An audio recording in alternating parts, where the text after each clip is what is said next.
നമസ്കാരം. നമ്മൾ new SCERT സീരീസിൽ കോൺസ്റ്റിറ്റ്യൂഷൻ്റെ ഭാഗത്തു നിന്ന് വരുന്ന ചാപ്റ്റേഴ്സാണ് നോക്കിക്കൊണ്ടിരുന്നത്. ഇത് പഞ്ചായത്തി രാജുമായി റിലേറ്റഡ് ആയിട്ട് വരുന്ന ചാപ്റ്ററാണ് ജനങ്ങൾ ജനങ്ങളാൽ. ഇത് 5ാം ക്ലാസ്സിലെ 6ാമത്തെ ചാപ്റ്ററാണ്. നമുക്ക് നോക്കാം. കുട്ടികൾക്കുള്ള ആക്ടിവിറ്റീസാണ് ഇവിടെയൊക്കെ കൊടുത്തിട്ടുള്ളത്. ഇവിടെ കുറച്ച് പേപ്പർ കട്ടിങ്സ് കൊടുത്തിട്ടുണ്ട്, അത് നോക്കാം. പഞ്ചായത്ത് ഇടപെട്ടു, കുടിവെള്ള ക്ഷാമത്തിന് പരിഹാരമായി. വാർഡ് സഭയിൽ ഉയർന്നു വന്ന നിർദ്ദേശങ്ങൾ മുൻഗണനാ ക്രമത്തിൽ പരിഗണിക്കുമെന്ന് കൗൺസിലർ ഉറപ്പു നൽകി. പ്രാഥമിക ആരോഗ്യ കേന്ദ്രത്തിൽ എല്ലാ ദിവസവും ഡോക്ടർമാരുടെ സേവനം ഉറപ്പാക്കും പഞ്ചായത്ത് പ്രസിഡന്റ്. സമ്പൂർണ്ണ വൈദ്യുതിവൽക്കരണം പ്രഖ്യാപനം ഉടൻ. റോഡരികിലെ മാലിന്യ പ്രശ്നം CCTV ക്യാമറകൾ ഉടൻ സ്ഥാപിക്കണമെന്ന് ജനങ്ങൾ ആവശ്യപ്പെട്ടു. ഒരു പ്രദേശത്തെ ഗ്രാമസഭയിൽ അല്ലെങ്കിൽ വാർഡ് സഭയിൽ ഉയർന്നു വന്ന പ്രധാന ചർച്ചകളും തീരുമാനങ്ങളുമാണ് മുകളിൽ കൊടുത്തിരിക്കുന്നത്. ഇവിടെ തദ്ദേശ സ്വയംഭരണ സ്ഥാപനങ്ങൾ വഴി ജനങ്ങൾക്ക് ഭരണകാര്യങ്ങളിൽ നേരിട്ട് പങ്കാളിത്തം ലഭിക്കുന്നു. ഇപ്രകാരം ജനങ്ങൾ നേരിട്ടോ അവർ തിരഞ്ഞെടുക്കുന്ന പ്രതിനിധികളോ ഭരണപരമായ കാര്യങ്ങളിൽ തീരുമാനമെടുക്കുന്ന സംവിധാനമാണ് ജനാധിപത്യം. അതായത് ജനങ്ങൾ നേരിട്ടോ അവർ തിരഞ്ഞെടുക്കുന്ന ജനപ്രതിനിധികളോ ഭരണപരമായ കാര്യങ്ങളിൽ തീരുമാനമെടുക്കുന്ന സംവിധാനമാണ് ജനാധിപത്യം. ജനങ്ങൾ നേരിട്ടോ അവർ തിരഞ്ഞെടുക്കുന്ന പ്രതിനിധികളോ ഭരണപരമായ കാര്യങ്ങളിൽ തീരുമാനമെടുക്കുന്ന സംവിധാനമാണ് ജനാധിപത്യം. തദ്ദേശ സ്വയംഭരണ സ്ഥാപനങ്ങൾ ഗ്രാമപ്രദേശങ്ങളിലെ ത്രിതല പഞ്ചായത്ത് സംവിധാനങ്ങളായ ഗ്രാമപഞ്ചായത്ത്, ബ്ലോക്ക് പഞ്ചായത്ത്, ജില്ലാ പഞ്ചായത്ത് തുടങ്ങിയവയും നഗരപ്രദേശങ്ങളിലെ ഭരണസ്ഥാപനങ്ങളായ മുനിസിപ്പാലിറ്റികൾ, കോർപ്പറേഷനുകൾ എന്നിവയും ഉൾക്കൊള്ളുന്നവയാണ് തദ്ദേശ സ്വയംഭരണ സ്ഥാപനങ്ങൾ. ഗ്രാമപ്രദേശങ്ങളിലെ ത്രിതല പഞ്ചായത്താണ് സംവിധാനങ്ങളായ ഗ്രാമപഞ്ചായത്ത്, ബ്ലോക്ക് പഞ്ചായത്ത്, ജില്ലാ പഞ്ചായത്ത് തുടങ്ങിയവയും നഗരപ്രദേശങ്ങളിലെ ഭരണസ്ഥാപനങ്ങളായ മുനിസിപ്പാലിറ്റികൾ, കോർപ്പറേഷനുകൾ എന്നിവയും ഉൾക്കൊള്ളുന്നവയാണ് തദ്ദേശ സ്വയംഭരണ സ്ഥാപനങ്ങൾ. ഇവിടെ എബ്രഹാം ലിങ്കന്റെ ഒരു കോട്ട്സ് കൊടുത്തിട്ടുണ്ട്. ജനങ്ങൾക്ക് വേണ്ടി ജനങ്ങളാൽ നടത്തപ്പെടുന്ന ജനങ്ങളുടെ ഭരണമാണ് ജനാധിപത്യം. അപ്പോൾ ഇത് ആരുടെ വാക്കുകളാണ് എന്നൊക്കെ ചോദ്യം വരാം. ജനങ്ങൾക്ക് വേണ്ടി ജനങ്ങളാൽ നടത്തപ്പെടുന്ന ജനങ്ങളുടെ ഭരണമാണ് ജനാധിപത്യം എന്ന് പറഞ്ഞിരിക്കുന്നത് എബ്രഹാം ലിങ്കനാണ്. ഇവിടെ മഹാത്മാഗാന്ധിയുടെ ഒരു കോട്ട്സ് കൊടുത്തിട്ടുണ്ട്. ജനാധിപത്യത്തെക്കുറിച്ചുള്ള എൻ്റെ സങ്കല്പം അതിന് കീഴിൽ ഏറ്റവും ദുർബലനും ശക്തനും തുല്യമായ അവസരം ഉണ്ടായിരിക്കണം എന്നതാണ്. അതായത് ജനാധിപത്യത്തെക്കുറിച്ചുള്ള എൻ്റെ സങ്കല്പം എന്നാൽ അതിന് കീഴിൽ ഏറ്റവും ദുർബലനും ശക്തനും തുല്യമായ അവസരം ഉണ്ടായിരിക്കണം എന്നതാണ്. അപ്പോൾ ഇത് ടെക്സ്റ്റ് ബുക്കിൽ കൊടുത്തതുകൊണ്ട് തന്നെ കോഴ്സ് ചോദിക്കാം. ഇങ്ങനെ ഒരു വേർഡ്സ് തന്നിട്ട് ഇതാരാണ് പറഞ്ഞത് നോക്കുക. മഹാത്മാഗാന്ധിയുടെയൊക്കെ നോക്കി വയ്ക്കണം. ജനാധിപത്യം വേരുകൾ തേടി. ഇവിടെ യൂറോപ്പിൻ്റെ മാപ്പാണ് കൊടുത്തിരിക്കുന്നത്. അതിൽ 2 സ്ഥലം AB വഴി അടയാളപ്പെടുത്തിയിട്ടുണ്ട്. A ഗ്രീസും B യുണൈറ്റഡ് കിങ്ഡം ആണ് അടയാളപ്പെടുത്തിയിരിക്കുന്നത്. യുണൈറ്റഡ് കിങ്ഡം ആൻഡ് വടക്കേ അയർലൻഡ്. അപ്പോൾ ഇവിടെ പുരാതന ഗ്രീസിലെ ഏതൻസിലാണ് ജനാധിപത്യത്തിൻ്റെ ആദ്യ രൂപം ഉദയം ചെയ്തത് എന്നാണ് പറയുന്നത്. ജനാധിപത്യത്തിൻ്റെ ആദ്യ രൂപം ഉദയം ചെയ്തത് പുരാതന ഗ്രീസിലെ ഏതൻസിലാണ്. പൊതുകാര്യങ്ങളിൽ തീരുമാനമെടുക്കുന്ന പ്രക്രിയയിൽ എല്ലാ വിഭാഗം ജനങ്ങളെയും പങ്കെടുപ്പിച്ചിരുന്നില്ലെങ്കിലും ജനാധിപത്യം എന്ന ആശയം സംഭാവന ചെയ്യുന്നതിൽ ഏതൻസ് പ്രധാന പങ്ക് വഹിച്ചിട്ടുണ്ട്. അപ്പോൾ ഏതൻസിലാണ് ജനാധിപത്യത്തിൻ്റെ ആദ്യ രൂപം ഉദയം ചെയ്തത്. എല്ലാ വിഭാഗം ജനങ്ങളെയും പങ്കെടുപ്പിച്ചിരുന്നില്ലെങ്കിലും ജനാധിപത്യം എന്ന ആശയം സംഭാവന ചെയ്യുന്നതിൽ ഏതൻസിലാണ് പ്രധാന പങ്ക് വഹിച്ചിരിക്കുന്നത്. ഇന്ന് നിലവിലുള്ള ജനാധിപത്യ രീതിയുടെ തുടക്കം യുണൈറ്റഡ് കിങ്ഡത്തിൻ്റെ ഭാഗമായി ഇംഗ്ലണ്ടിൽ നിന്നാണ്. തിരഞ്ഞെടുപ്പ്, ജനപ്രതിനിധികളുടെ ഭരണം, പാർലമെന്റ് എന്നീ സംവിധാനങ്ങൾ രൂപം കൊണ്ടത് ഇംഗ്ലണ്ടിലാണ്. ഇന്ന് നിലവിലുള്ള ജനാധിപത്യ രീതിയുടെ തുടക്കം എന്നുള്ളത് യുണൈറ്റഡ് കിങ്ഡത്തിൻ്റെ ഭാഗമായിട്ടുള്ള ഇംഗ്ലണ്ടിൽ നിന്നാണ്. തെരഞ്ഞെടുപ്പ്, ജനപ്രതിനിധികളുടെ ഭരണം, പാർലമെന്റ് എന്നീ സംവിധാനങ്ങൾ രൂപം കൊണ്ടത് ഇംഗ്ലണ്ടിലാണ്. പുരാതന ഗ്രീക്ക് ചരിത്രകാരനായ ഹെറോഡോട്ടസ് ആണ് ഡെമോക്രസി എന്ന പദം ആദ്യമായി ഉപയോഗിച്ചത്. ഡെമോക്രസി അഥവാ ജനാധിപത്യം. ഡെമോസ് ജനങ്ങൾ, ക്രാറ്റോസ് അധികാരം എന്നീ 2 ഗ്രീക്ക് പദങ്ങൾ ചേർന്നാണ് ഡെമോക്രസി അതായത് ജനങ്ങളുടെ അധികാരം അല്ലെങ്കിൽ ഭരണം എന്ന വാക്ക് രൂപപ്പെട്ടത്. പുരാതന ഗ്രീക്ക് ചരിത്രകാരനായ ഹെറോഡോട്ടസ് ആണ് ഡെമോക്രസി എന്ന പദം ആദ്യമായി ഉപയോഗിച്ചത്. ഡെമോ എന്നാൽ ജനങ്ങൾ എന്നും ക്രാറ്റോസ് എന്നാൽ അധികാരം എന്നുമാണ് അർത്ഥം. അതാണ് ഡെമോക്രസി എന്ന് പറഞ്ഞാൽ ജനങ്ങളുടെ അധികാരം. ജനാധിപത്യം 2 തരത്തിലാണ് ജനാധിപത്യം ഉള്ളത്. പ്രത്യക്ഷ ജനാധിപത്യം അല്ലെങ്കിൽ അഥവാ പങ്കാളിത്ത ജനാധിപത്യം, പിന്നെയുള്ളത് പരോക്ഷ ജനാധിപത്യം അല്ലെങ്കിൽ അഥവാ പ്രാതിനിധ്യ ജനാധിപത്യം. അവ 2 തരത്തിലുള്ള ജനാധിപത്യ രീതികളാണുള്ളത്. പങ്കാളിത്ത ജനാധിപത്യം അല്ലെങ്കിൽ അഥവാ പ്രത്യക്ഷ ജനാധിപത്യം, അല്ലെങ്കിൽ പരോക്ഷ ജനാധിപത്യം അഥവാ പ്രാതിനിധ്യ ജനാധിപത്യം എന്നീ 2 തരത്തിലുള്ള ജനാധിപത്യ രീതികളാണുള്ളത്. അതിനു മുമ്പ് ഇവിടെ എന്താണ് ഗ്രാമസഭകൾ എന്ന് പറഞ്ഞൊരു ഇത് കൊടുത്തിട്ടുണ്ട്, നോക്കാം. ഒരു പ്രദേശത്തിൻ്റെ ഭരണവികസന പ്രക്രിയയിൽ എല്ലാ ജനങ്ങൾക്കും പങ്കാളികളാകാനും തീരുമാനങ്ങൾ എടുക്കാനും അവസരം ലഭിക്കുന്ന വേദികളാണ് ഗ്രാമസഭകൾ. ഒരു ഗ്രാമപഞ്ചായത്തിലെ ഓരോ വാർഡിലെയും വോട്ടർ പട്ടികയിൽ പേര് ചേർക്കപ്പെട്ട മുഴുവൻ ജനങ്ങളും ഗ്രാമസഭയിൽ അംഗങ്ങളാണ്. നഗരങ്ങളിൽ ഇവ വാർഡ് സഭകൾ എന്നറിയപ്പെടുന്നു. അപ്പോൾ ഗ്രാമസഭ എന്ന് പറയുന്നത് ഒരു പ്രദേശത്തിൻ്റെ ഭരണവികസന പ്രക്രിയയിൽ എല്ലാ ജനങ്ങൾക്കും പങ്കാളികളാകാനും തീരുമാനങ്ങൾ എടുക്കാനും അവസരം ലഭിക്കുന്ന വേദികളാണ് ഗ്രാമസഭകൾ. ഒരു പഞ്ചായത്തിലെ ഓരോ വാർഡിലെയും വോട്ടർ പട്ടികയിൽ പേര് ചേർക്കപ്പെട്ട മുഴുവൻ ജനങ്ങളും ഗ്രാമസഭയിൽ അംഗങ്ങളാണ്. നഗരങ്ങളിൽ ഇവ വാർഡ് സഭകൾ അറിയപ്പെടുന്നു. അപ്പോൾ ഗ്രാമസഭയിലൂടെ നമ്മൾ ജനങ്ങൾക്ക് നേരിട്ട് ഭരണകാര്യങ്ങളിൽ അഭിപ്രായം രേഖപ്പെടുത്താനും തീരുമാനമെടുക്കുന്ന പ്രക്രിയയിൽ പങ്കാളികളാവാനും അവസരം ലഭിക്കുന്നുണ്ട്. നമുക്ക് എന്ത് പ്രശ്നങ്ങളോ വേണമെങ്കിലും പറയാം. ഇവിടെ കൊടുത്തിരുന്ന ഞങ്ങളുടെ കവലയിൽ വഴിവിളക്ക് സ്ഥാപിക്കണം, കുടിവെള്ള പ്രശ്നത്തിന് പരിഹാരം കാണണം, പച്ചക്കറി കൃഷിക്ക് വിത്തും വളവും അനുവദിക്കണം, അങ്ങനെ തുടങ്ങിയ ആവശ്യങ്ങൾ, എന്ത് ആവശ്യങ്ങളായാലും ജനങ്ങളുടെ ആവശ്യങ്ങൾ മറ്റ് ഭരണകർത്താക്കളോട് പറയാനുള്ള ഒരു അവസരമാണ് ഗ്രാമസഭ. നഗരങ്ങളിൽ ഇത് വാർഡ് സഭ എന്നറിയപ്പെടുന്നു. നമുക്ക് പങ്കാളിത്ത ജനാധിപത്യം അഥവാ പ്രത്യക്ഷ ജനാധിപത്യം എന്താണെന്ന് നോക്കാം. ജനങ്ങൾ നേരിട്ട് ഭരണകാര്യങ്ങളിൽ പങ്കാളികളാകുന്ന ഭരണവ്യവസ്ഥയാണ് പങ്കാളിത്ത ജനാധിപത്യം അല്ലെങ്കിൽ പ്രത്യക്ഷ ജനാധിപത്യം. താരതമ്യേന ജനസംഖ്യയും ഭൂവിസ്തൃതിയും കുറഞ്ഞ പ്രദേശങ്ങളിലാണ് പ്രത്യക്ഷ ജനാധിപത്യം സാധ്യമാകുന്നത്. അവ ജനങ്ങൾ നേരിട്ടിട്ട് ഭരണകാര്യങ്ങളിൽ പങ്കാളികളാകുന്ന ഭരണവ്യവസ്ഥയാണ് പങ്കാളിത്ത ജനാധിപത്യം അഥവാ പ്രത്യക്ഷ ജനാധിപത്യം. പേര് കേട്ടാൽ തന്നെ നമുക്ക് അറിയാം, താരതമ്യേന ജനസംഖ്യയും ഭൂവിസ്തൃതിയും കുറഞ്ഞ പ്രദേശങ്ങളിലാണ് പ്രത്യക്ഷ ജനാധിപത്യം സാധ്യമാകുന്നത്. അപ്പോൾ വളരെ ചെറിയ രാജ്യങ്ങളിലൊക്കെ ആണെങ്കിൽ ഇത് പ്രാവർത്തികമാക്കാൻ കഴിയുള്ളൂ. ഇന്ത്യ പോലുള്ള വലിയ രാജ്യങ്ങളിൽ ഒരിക്കലും ഇത് പ്രാവർത്തികമാക്കാൻ കഴിയില്ല. ഇന്ത്യ വളരെ ജനസംഖ്യ കൂടിയ ഒരു രാജ്യമാണ്. അപ്പോൾ പങ്കാളിത്ത ജനാധിപത്യം പ്രാവർത്തികമാകുന്നത് വളരെ ജനസംഖ്യ കുറഞ്ഞ പ്രദേശങ്ങളിൽ മാത്രമാണ്. ഇന്ത്യ ഫോളോ ചെയ്യുന്നത് പ്രത്യക്ഷ ജനാധിപത്യമല്ല, ഇന്ത്യ പരോക്ഷ ജനാധിപത്യമാണ്. നമുക്ക് പരോക്ഷ ജനാധിപത്യം എന്താണെന്ന് നോക്കാം. അതിനു മുമ്പ് ഇവിടെ കൊടുത്തിരിക്കുന്നത് നോക്കാം. കേരള നിയമസഭ പറഞ്ഞൊരു ബോക്സ് കൊടുത്തിട്ടുണ്ട്.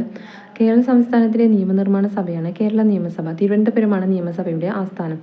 1888 സ്ഥാപിച്ച തിരുവിതാംകൂർ ലെജിസ്ലേറ്റീവ് കൗൺസിൽ, 1904 സ്ഥാപിതമായ ശ്രീമൂലം പ്രജാസഭ, 1949 തിരുക്കൊച്ചി നിയമനിർമ്മാണ സഭ എന്നിവ കേരള നിയമസഭയുടെ വഴികാട്ടികളാണ്. കേരള നിയമസഭയുടെ ആദ്യ സമ്മേളനം 1957 ഏപ്രിൽ 27 എല്ലാ വർഷവും ഏപ്രിൽ 27 നിയമസഭാ ദിനമായി ആചരിക്കുന്നു.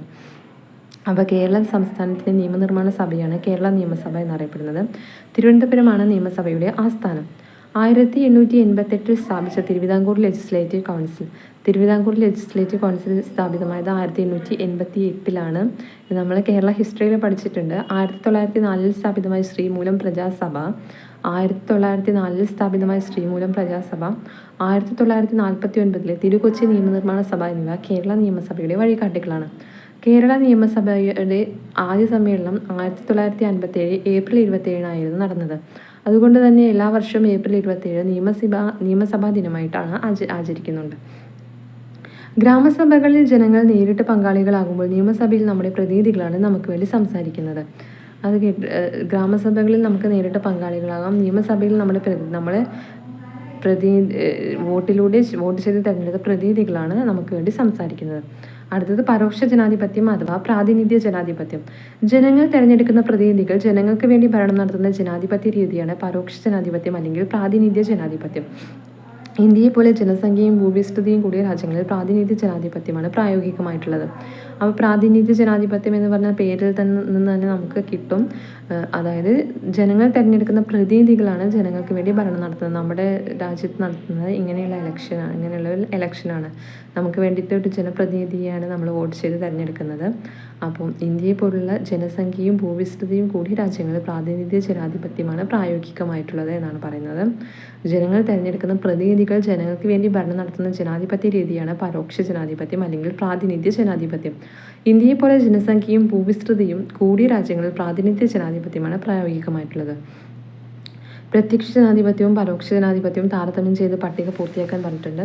അപ്പോൾ പ്രത്യക്ഷ ജനാധിപത്യം എന്താണ്? ജനസംഖ്യ കുറഞ്ഞ രാജ്യങ്ങളിലാണ് പ്രാവർത്തികമാകുന്നത്.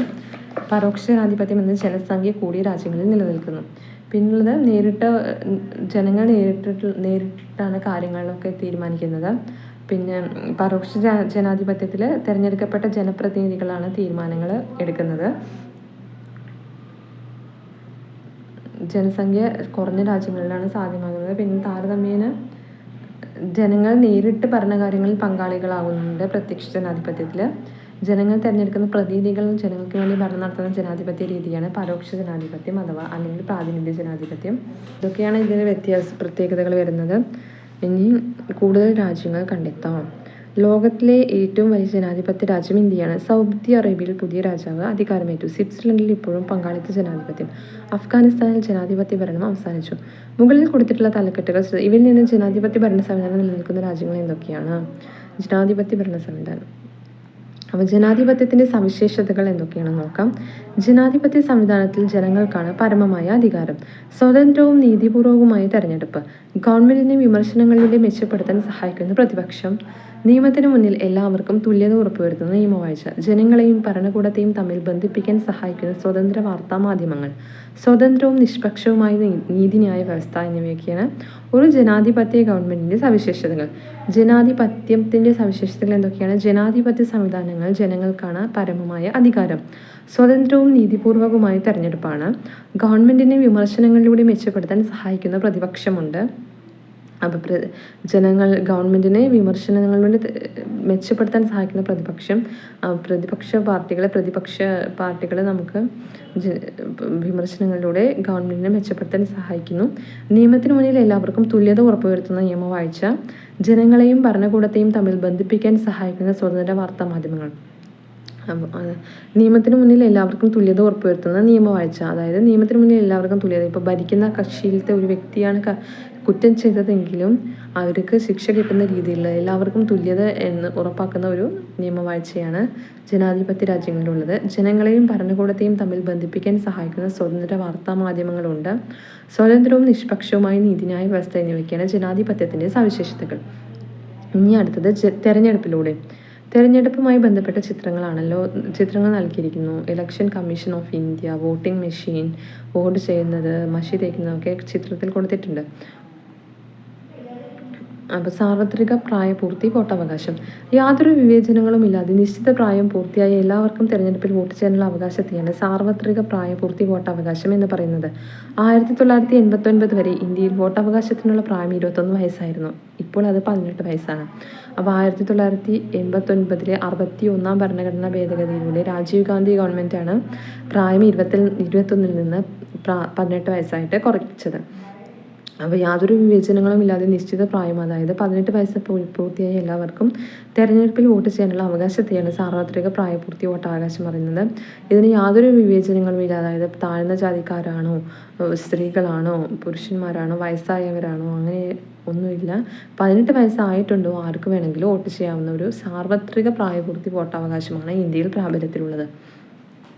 തെരഞ്ഞെടുപ്പിൻ്റെ വിവിധ ഘട്ടങ്ങൾ.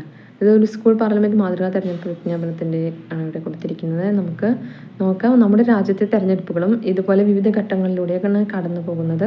അപ്പോൾ തെരഞ്ഞെടുപ്പിൻ്റെ വിവിധ ഘട്ടങ്ങൾ ഏതൊക്കെയെന്ന് നോക്കാം. തെരഞ്ഞെടുപ്പ് ഉദ്യോഗസ്ഥരെ നിയമിക്കലാണ് ആദ്യം.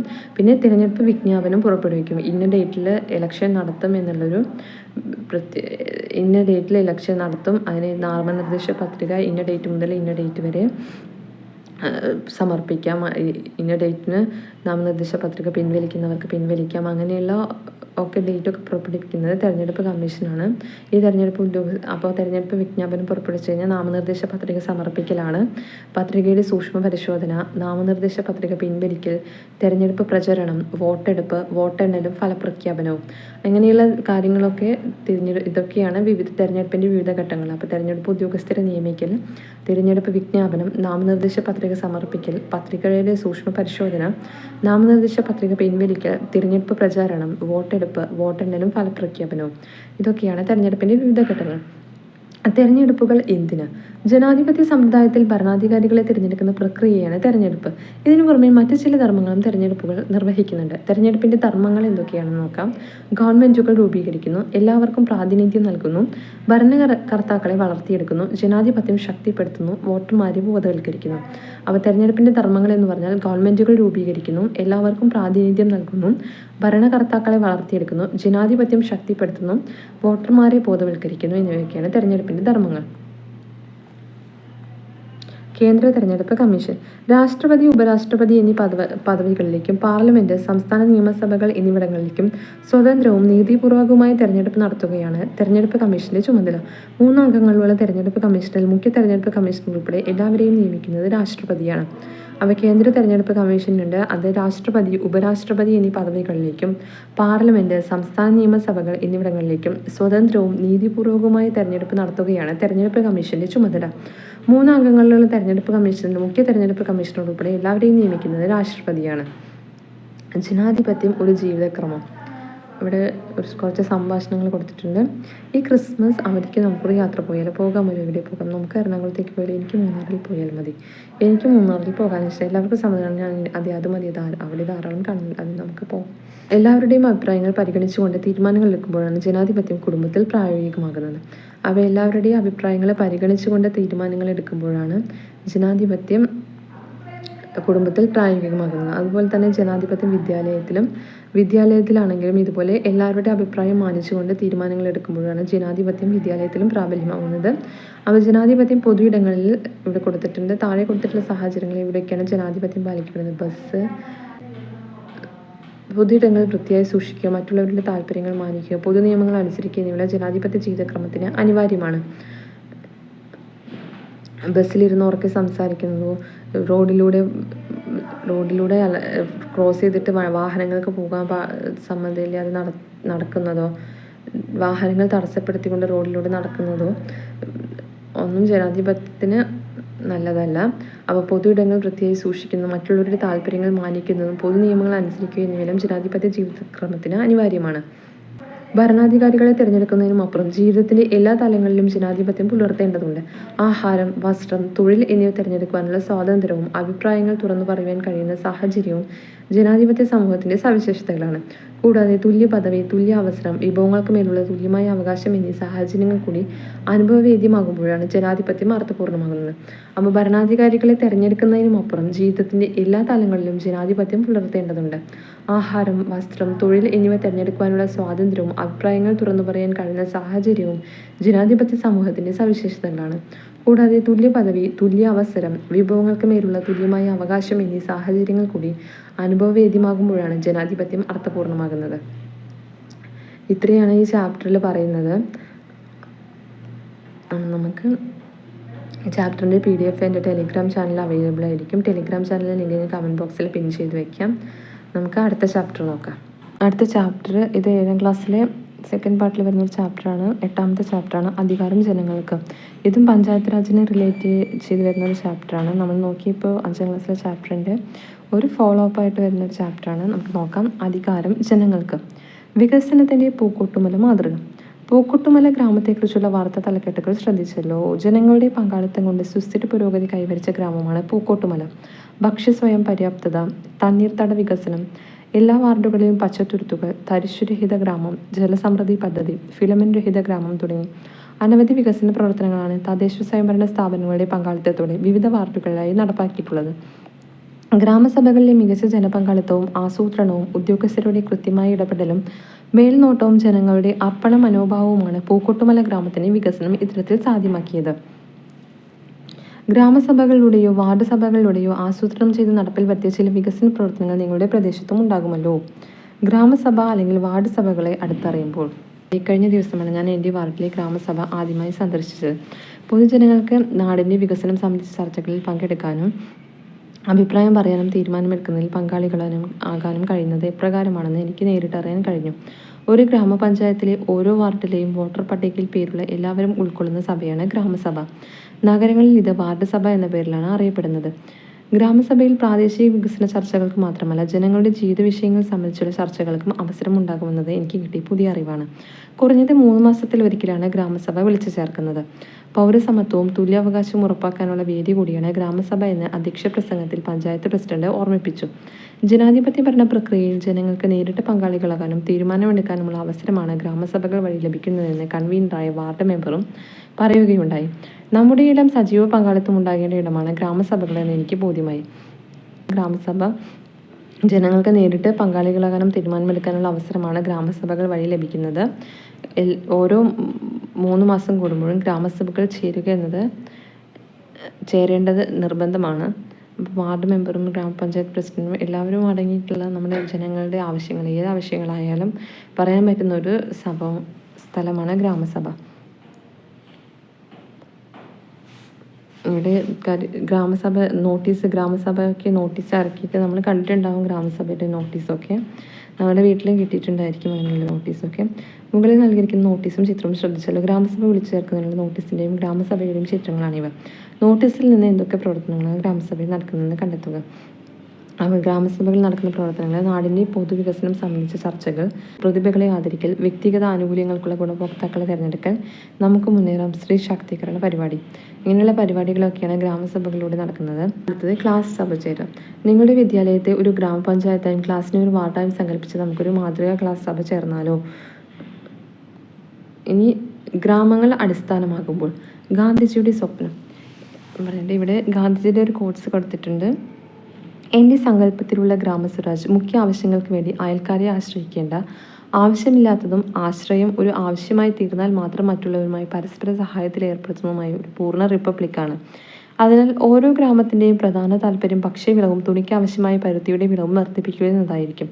കന്നുകാലികൾക്ക് പ്രത്യേകം സ്ഥലവും പ്രായപൂർത്തിയായവർക്കും കുട്ടികൾക്കും വിനോദവും വിനോദശാലകളും വേണം. കൂടുതൽ ഭൂമിയുണ്ടെങ്കിൽ പണം സമ്പാദിക്കാവുന്ന തരത്തിലുള്ള ഉൽപ്പന്നങ്ങൾ വിളയിച്ചെടുക്കാൻ ഉപയോഗിക്കാം. അപ്പോൾ ഗാന്ധിജിയുടെ സ്വപ്നം എന്ന് പറയുന്നത്, എൻ്റെ സങ്കല്പത്തിലുള്ള ഗ്രാമസ്വരാജ് എന്നത് മുഖ്യ ആവശ്യങ്ങൾക്ക് വേണ്ടി അയൽക്കാരെ ആശ്രയിക്കേണ്ട ആവശ്യമില്ലാത്തതും ആശ്രയം ഒരു ആവശ്യമായി തീർന്നാൽ മാത്രം മറ്റുള്ളവരുമായി പരസ്പര സഹായത്തിൽ ഏർപ്പെടുന്നതുമായ ഒരു പൂർണ്ണ റിപ്പബ്ലിക്കാണ്. അതിനാൽ ഓരോ ഗ്രാമത്തിൻ്റെയും പ്രധാന താല്പര്യം ഭക്ഷ്യവിളവും തുണിക്ക് ആവശ്യമായ പരുത്തിയുടെ വിളവും വർദ്ധിപ്പിക്കുക എന്നതായിരിക്കും. കന്നുകാലികൾക്ക് പ്രത്യേകം സ്ഥലവും പ്രായപൂർത്തിയായവർക്കും കുട്ടികൾക്കും വിനോദവും വിനോദശാലകളും വേണം. കൂടുതൽ ഭൂമിയുണ്ടെങ്കിൽ പണം സമ്പാദിക്കാവുന്ന തരത്തിലുള്ള ഉൽപ്പന്നങ്ങൾ വിളയിച്ചെടുക്കാൻ ഉപയോഗിക്കും.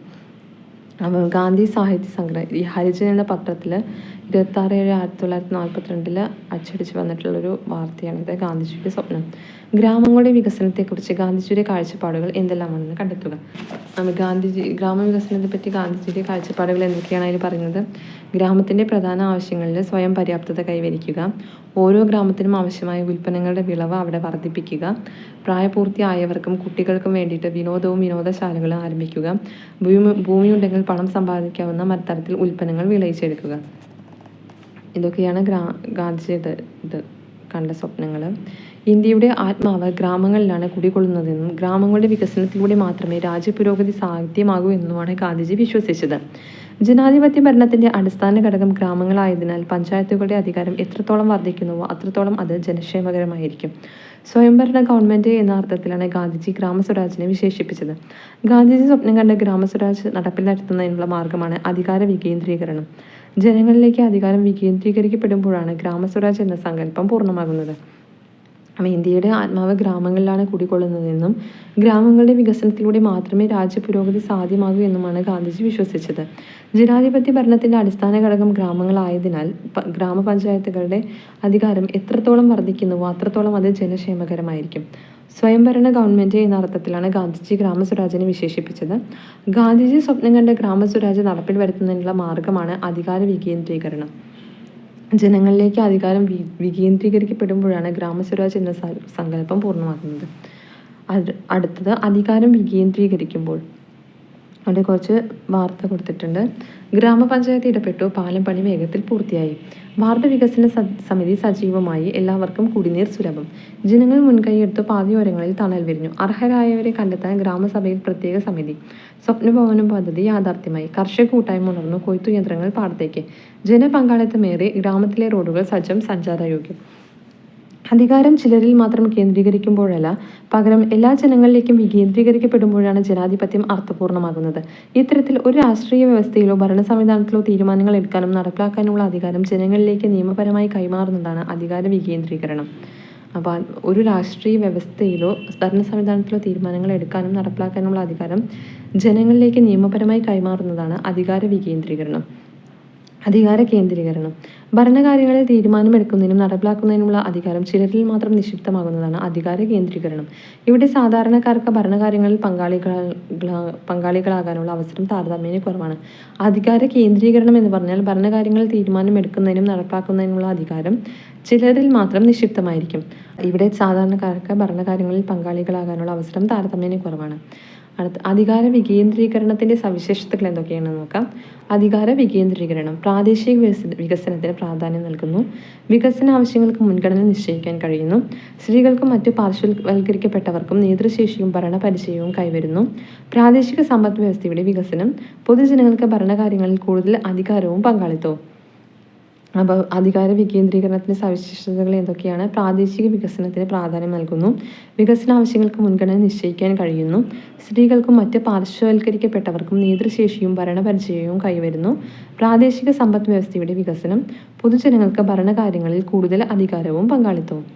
അപ്പോൾ അധികാര വികേന്ദ്രീകരണം കാലങ്ങളിലൂടെ പുരാതന കാലം മുതൽ നമ്മുടെ രാജ്യത്ത് നിലനിന്നിരുന്ന ഗ്രാമീണ ഭരണവ്യവസ്ഥയായിരുന്നു പഞ്ചായത്ത്. ഗ്രാമജീവിതത്തിൻ്റെ സ്ഥിരകേന്ദ്രങ്ങളായിരുന്നു അവ.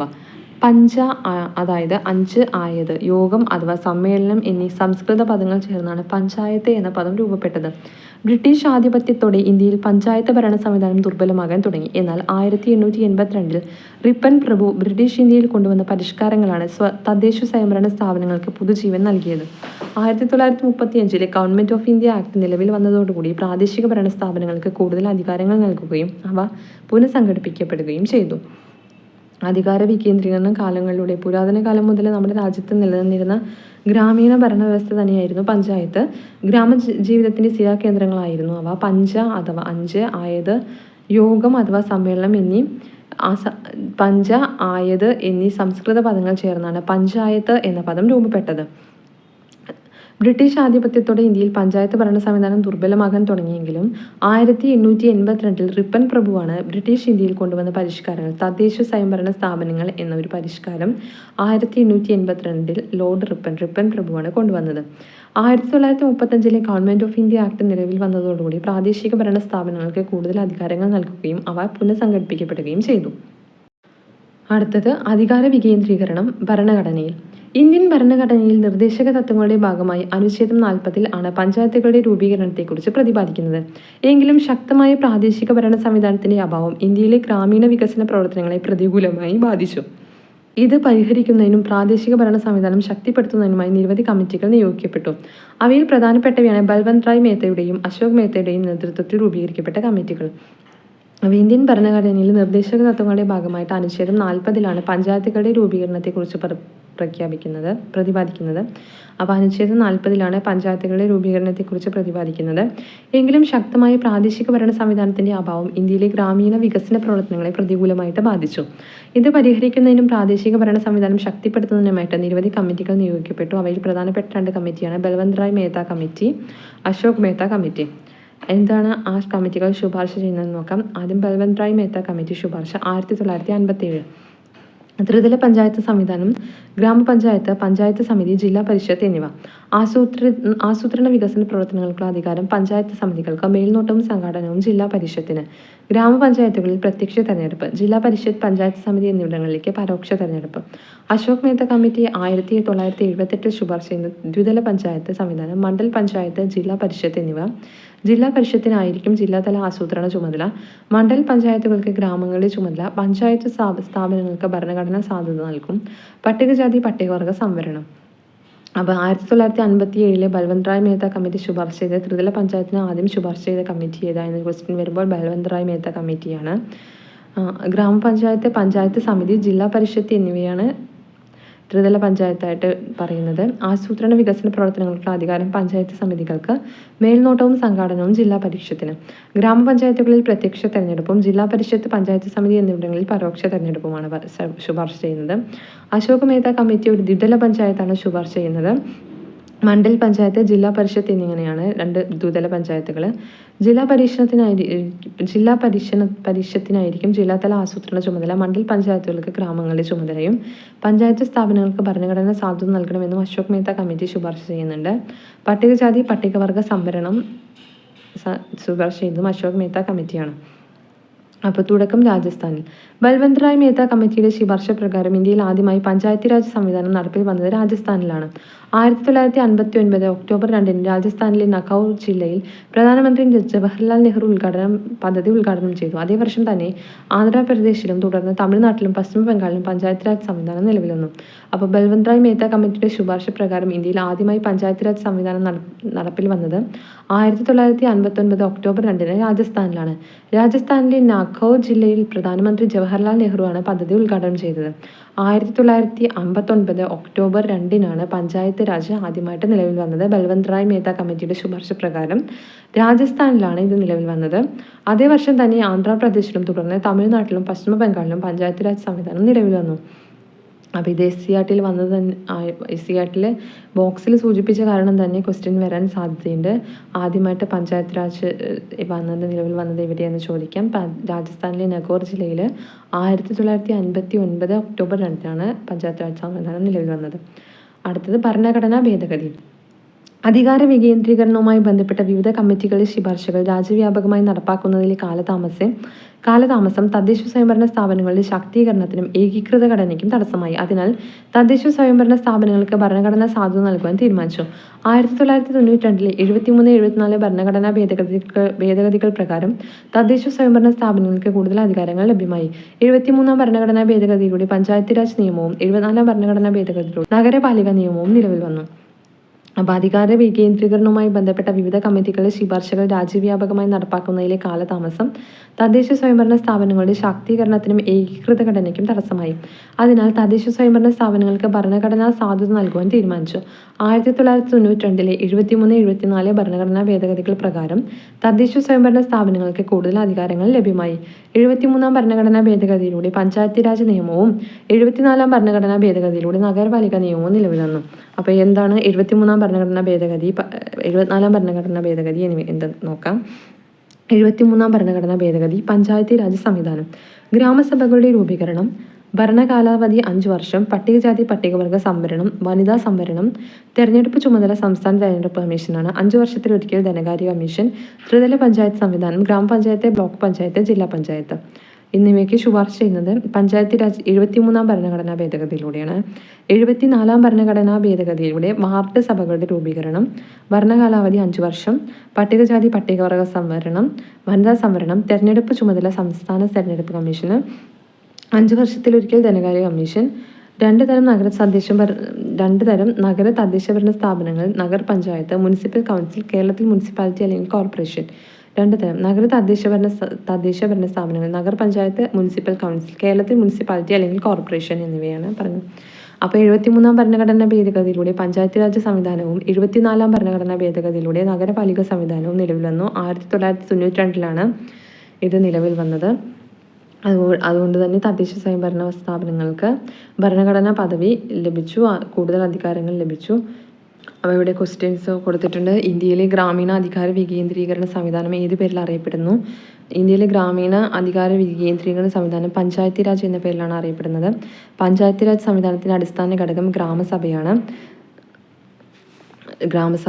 ത്രിതല പഞ്ചായത്തുകൾ ബൽവന്ത് റായ് മേത്ത, അശോക് മേത്ത കമ്മിറ്റികളുടെ ഏതൊക്കെ നിർദ്ദേശങ്ങളാണ് 73-74 ഭരണഘടനാ ഭേദഗതിയിൽ ഉൾപ്പെടുത്തിയിരിക്കുന്നതെന്ന് കണ്ടെത്തുക.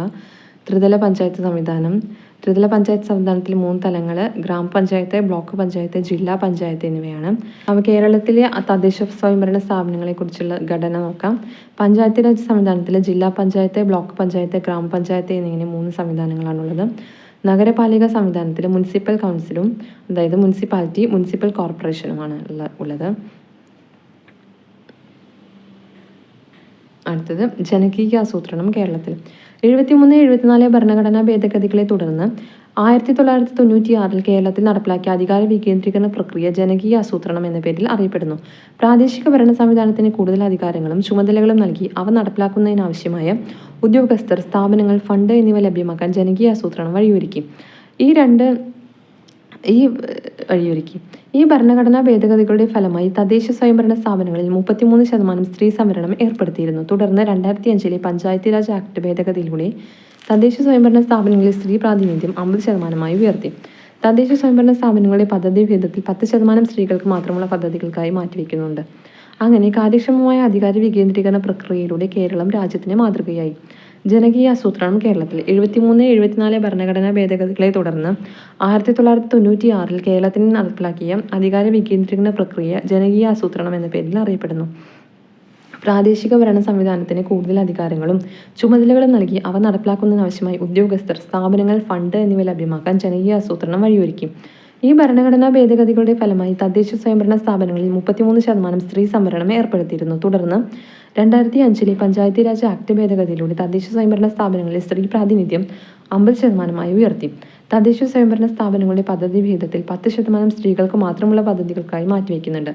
അങ്ങനെ കാര്യക്ഷമമായ അധികാര വികേന്ദ്രീകരണ പ്രക്രിയയിലൂടെ കേരളം രാജ്യത്തിന് മാതൃകയായി. ചുമതലകൾ പലവിധം. തദ്ദേശ സ്വയംഭരണ സ്ഥാപനത്തിന് മുന്നിൽ പ്രദർശിപ്പിച്ചിരിക്കുന്ന ബോർഡാണിത്. ജനനമരണ രജിസ്റ്റർ ചെയ്യൽ, സ്ഥിതിവിവര കണക്കുകൾ ശേഖരിക്കൽ, പ്രാഥമിക വിദ്യാലയങ്ങളുടെ മേൽനോട്ടവും ചുമതലയും, മാതൃശിശു വികസനം, കെട്ടിട നിർമ്മാണത്തിന് അനുമതി നൽകൽ, പരമ്പരാഗത ജലസ്രോതസ്സുകൾ സംരക്ഷിക്കൽ, മാലിന്യ നിർമ്മാർജ്ജനം, വളർത്തുനായകൾക്ക് ലൈസൻസ് നൽകൽ. നിങ്ങളുടെ കുടുംബത്തിന് തദ്ദേശ സ്വയംഭരണ സ്ഥാപനങ്ങളിൽ നിന്ന് ലഭിച്ച സേവനങ്ങൾ എന്തൊക്കെയാണ്? അപ്പോൾ വിവിധ തരം പലവിധം അധികാരങ്ങളും ചുമതലകളുമാണ് തദ്ദേശ സ്വയംഭരണ സ്ഥാപനങ്ങൾക്കുള്ളത്. വരുമാനം വിവിധ സ്രോതസ്സുകളിലൂടെ. മുത്തശ്ശി, ഇന്ന് ഞങ്ങൾ പഞ്ചായത്തിൻ്റെ ചുമതലയെക്കുറിച്ച് പഠിച്ചല്ലോ. എന്തൊക്കെ കാര്യങ്ങൾ പഠിച്ചു? സാംക്രമിക രോഗങ്ങൾ തടയുക, ജലാശയങ്ങൾ സംരക്ഷിക്കുക, ജനന മരണങ്ങൾ രജിസ്റ്റർ ചെയ്യുക, അങ്ങനെ പലതും. മുത്തശ്ശി മുൻപ് പഞ്ചായത്ത് പ്രസിഡന്റ് ആയിരുന്നല്ലോ. ഇതൊക്കെ ചെയ്യാനുള്ള വരുമാനം പഞ്ചായത്തിന് എവിടെ നിന്നാണ് ലഭിക്കുന്നത്? മിടുക്കി, നല്ല ചോദ്യം. പഞ്ചായത്തിന് വിവിധതരം വരുമാന മാർഗ്ഗങ്ങളുണ്ട്. ഉദാഹരണമായി കേന്ദ്ര സംസ്ഥാന ഗവൺമെൻറ്റുകളിൽ നിന്ന് ലഭിക്കുന്ന ഫണ്ടുകളും ഗ്രാൻറ്റുകളുമുണ്ട്. കൂടാതെ കെട്ടിട നികുതി, തൊഴിൽ നികുതി, വിനോദ നികുതി തുടങ്ങി പലതരം നികുതികളിൽ നിന്നും പഞ്ചായത്തുകൾക്ക് വരുമാനം ലഭിക്കുന്നുണ്ട്. കഴിഞ്ഞ ദിവസം അച്ഛൻ കെട്ടിടത്തിൻ്റെ പെർമിറ്റ് എടുക്കാൻ ഫീസ് അടച്ചിരുന്നല്ലോ. അതും പഞ്ചായത്തിൻ്റെ വരുമാന മാർഗ്ഗത്തിൽ പെടില്ലേ? അതെ, അതും ഉൾപ്പെടും. പെർമിറ്റ് രജിസ്ട്രേഷൻ മുതലായവയിൽ നിന്നുള്ള ഫീസുകളും ബസ് സ്റ്റാൻഡ്, പഞ്ചായത്തിൻ്റെ ഉടമസ്ഥതയിലുള്ള മാർക്കറ്റുകൾ, മൈതാനം എന്നിവ ഉപയോഗിക്കുന്നവരിൽ നിന്നുള്ള ഫീസുകളും പഞ്ചായത്ത് ചുമത്തുന്ന പിഴകളും വരുമാന മാർഗ്ഗത്തിൽപ്പെടും. അപ്പോൾ ഇത്രയേറെ വരുമാന മാർഗ്ഗങ്ങൾ ഉണ്ടല്ലേ?